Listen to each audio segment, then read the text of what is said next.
What happens when one of the most gifted footballers of all time spends over a decade carrying the hopes of an entire nation and still walks away without a cup?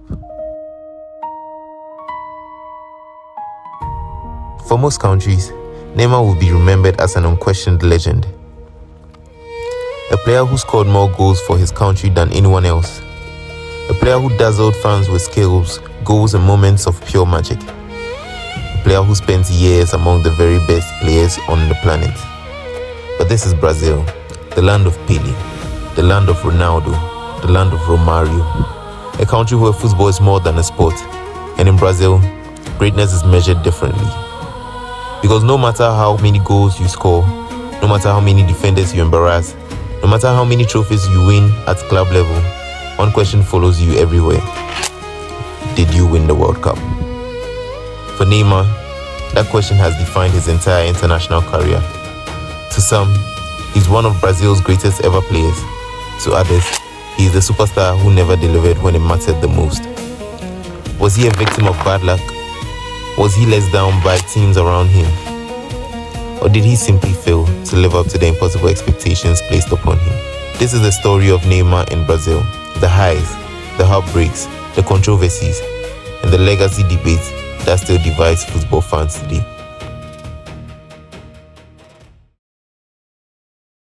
Long before Neymar became a global superstar, before Barcelona, before Paris, before the World Cups and the heartbreak, there was a teenager in Santos who seemed destined for greatness. Brazil football had spent years searching for its next icon.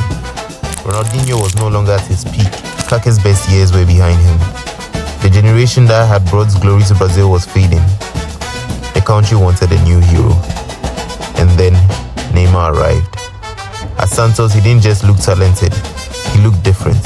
Every touch felt electric. Every dribble felt unpredictable. Defenders didn't know whether he would nutmeg them, spin past them, or leave them on the ground entirely. By the age of 18, he was already becoming one of the most exciting players in the world of football. The European giants wanted him immediately. But Neymar stayed in Brazil, and that only increased the hype. Every week brought another viral skill, another stunning goal, another reminder that Brazil may have finally found its next superstar. The comparison started early. Some compared him to Ronaldinho because of his flair. Others compared him to Pelé because he emerged from Santos. The expectations became enormous, and perhaps that's when Neymar's story truly begins. Because from the very start, he was never allowed to simply be Neymar. He had to be the next great Brazilian legend. He had to carry the future of an entire footballing nation. When he made his debut for Brazil in 2010, he scored almost immediately. The message was clear. This wasn't a player being prepared for the future. This was the future. As the years passed, Brazil's dependence on Neymar became increasingly obvious. Whenever the team struggled, they looked to Neymar. Whenever they needed inspiration, they looked to Neymar. Whenever they needed a moment of magic, they looked to Neymar. The national team wasn't built around a collection of stars, it was being built around one star. The prince expected to become king, and the entire country believed their moment was coming. What nobody knew was that Neymar's journey with Brazil would become a story defined as much by heartbreak as by brilliance. If there was ever a moment where Neymar looked destined to bring the World Cup back to Brazil, it came in 2013. 1 year before the World Cup, Brazil hosted the Confederations Cup. At that time, many fans viewed the tournament as little more than a warm-up competition. But for Brazil, it became something much bigger. It became a statement, a warning to the rest of the world, and Neymar was at the center of it all. By now, he had completed his move to Barcelona, joining Lionel Messi and stepping into the biggest stage in club football. Some wondered if he could handle the pressure. Some wondered if the hype had gone too far. The Confederations Cup gave him the perfect opportunity to answer those questions, and answered them he did. Neymar was sensational. He scored spectacular goals. He tormented defenders. He played with confidence, freedom, and swagger. Then came the final. Standing in Brazil's way was Spain. Not just any Spain. This was the reigning World Cup champion, the reigning European champion, a team many considered as one of the greatest national sides ever assembled. And Brazil destroyed them. 3-0. Neymar scored, Brazil celebrated, the Maracana erupted, and for one glorious night, everything felt possible. The football world looked at Neymar and saw the future. Brazil looked at Neymar and saw their next king. The countdown to the 2014 World Cup had begun, and expectations had never been higher. Hosting a World Cup is already a burden. Hosting a World Cup in Brazil was something else entirely. The nation expected victory, nothing less. The pressure on Neymar was enormous. At just 22 years old, he wasn't simply Brazil's star player. He was the face of the tournament, the symbol of the nation's hopes, and initially, he delivered. He scored twice against Croatia. He scored against Cameroon. Everywhere Brazil went, Neymar seemed to be there with the goal. A moment of brilliance or a spark of inspiration. The team wasn't playing breathtaking football, but they were winning, and Neymar was carrying them forward. As the knockout rounds arrived, belief continued to grow.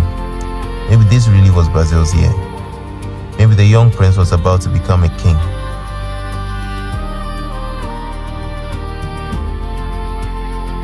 Then, in the quarter-final against Colombia, disaster struck. Late in the game, Neymar was challenged by Juan Camilo Zuniga. The collision looked painful, but nobody immediately realized how serious it was. The diagnosis stunned the football world. A fractured vertebra. His World Cup was over. Just like that, Brazil had lost its most important player, its top scorer, its source of inspiration, its symbol of hope. The images of Neymar leaving the tournament in tears became one of the most defining moments in the World Cup. And then came Germany, the semi-final. The match that would forever haunt Brazilian football. Without Neymar, Brazil looked lost, disorganized, broken. Germany scored once, then twice, then 3 times, then 4, then 5. And before the world could even process what was happening, the scoreboard read 5-0 after just 29 minutes. The final score was 7-1, one of the most shocking results in football history. To this day, the debate continues. Would the presence of Neymar have changed the result? Probably not. Germany were extraordinary, but would Brazil have collapsed in such spectacular fashion? Many fans believe the answer is no. The injury didn't just end Neymar's World Cup. It created one of football's greatest what-ifs. After the devastation of 2014, Neymar needed redemption. But 2 years that followed were anything but straightforward. The 2015 Copa America ended in disappointment. Brazil exited in the quarterfinals. The dream of quickly rebuilding momentum disappeared. Then came 2016, and finally, a chance to write a different story: the Olympic Games.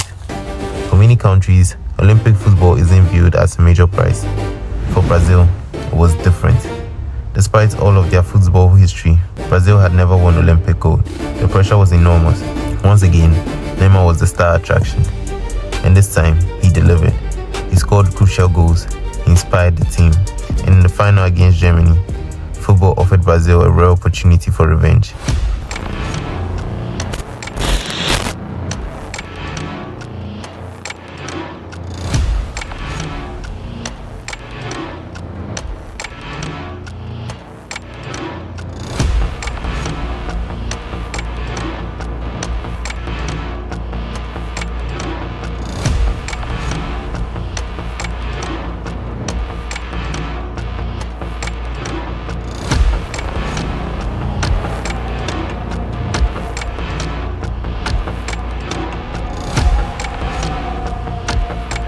The Wiverton save. He's gifted Neymar the opportunity to conclude it here.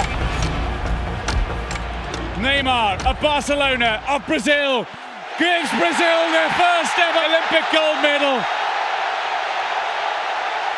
Such delight, sheer joy, and the pain of the 7-1 loss to Germany at the World Cup forgotten. There is Kloss now. For years after the heartbreak of Brazil 2014, Neymar returned to the World Cup. This time, things felt different.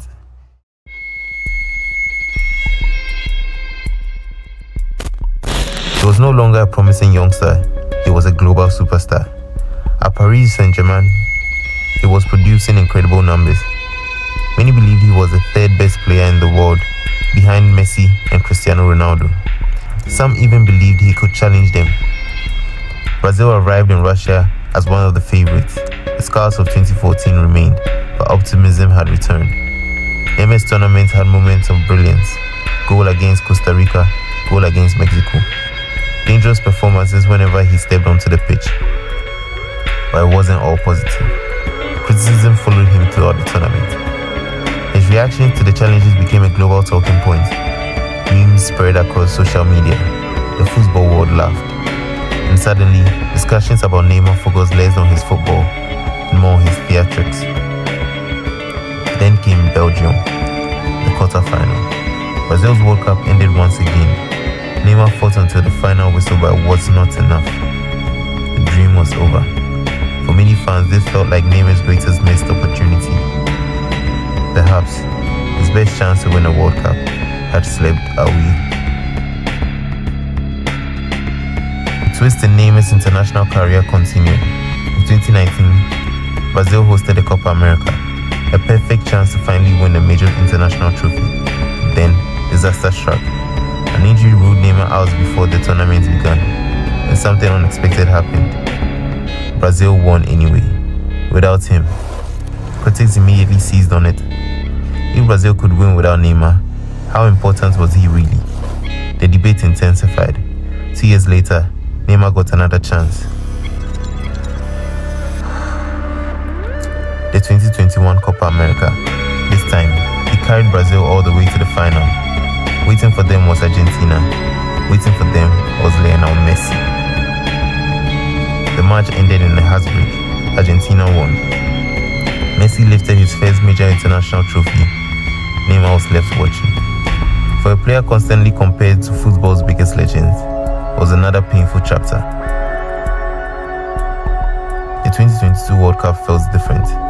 There was a sense of urgency, a sense that the time was running out. Neymar was now 30 years old, still brilliant, still capable of magic, but no longer the young superstar of 2014. Brazil entered the tournament as favourites once again, and Neymar started brightly. Then came another injury scare, another obstacle, another reminder of how misfortune seemed to follow him at World Cups. He recovered and returned, and in the quarterfinals against Croatia, he produced one of the greatest moments of his international career. Neymar! Neymar! Oh! Goal! The semi-finals seemed inevitable. The dream was finally alive again. Then, Croatia scored. One chance, one goal, one punch to the gut, penalties followed, and Brazil lost.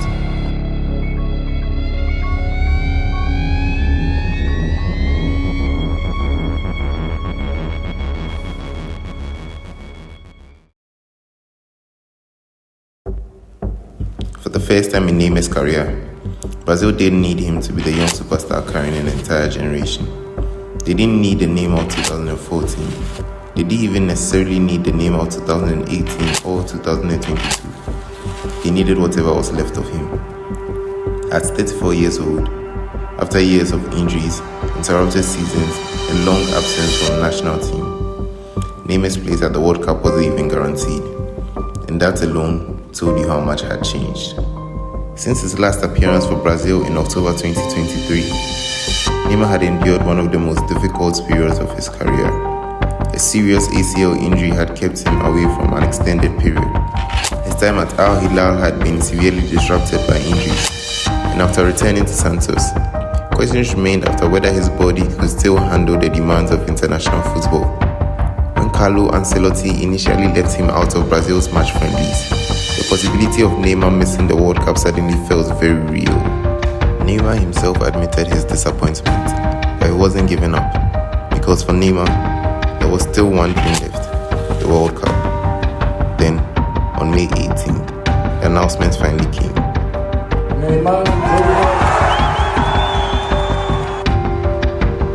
One final opportunity to change the story, but Ancelotti wasn't promising that Neymar would start. His selection was based on what Neymar could actually give the team, not simply what he had done in the past. And perhaps that was the most revealing part. And for the first time, Neymar wasn't entering the World Cup as Brazil's unquestioned superstar. He was entering it as a veteran trying to earn his place. Still, the expectation remained, because this was Neymar, and somehow, Despite everything that had happened, people still wondered, could he do it? Could the greatest Brazilian player of his generation finally win the World Cup? As the World Cup went on, Neymar wasn't the center of anything. Brazil had a new generation. Vinicius and others were carrying much of the attacking responsibility, while Neymar was trying to contribute whenever his body allowed him to. He made his return during the tournament, coming off the bench against Scotland, and for a moment, it felt like the old Neymar was back. Brazil eventually reached the round of 16, surviving Japan in the round of 32. And then came Norway.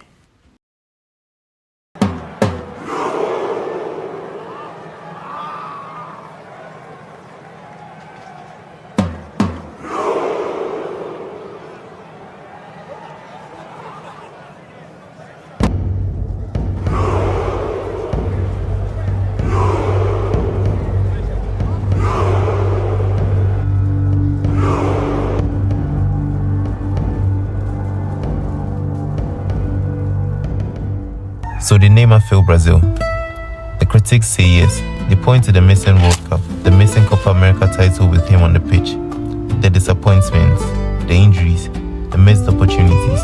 They argue that the greatest Brazilian legends of all delivered football's greatest prize, and Neymar didn't.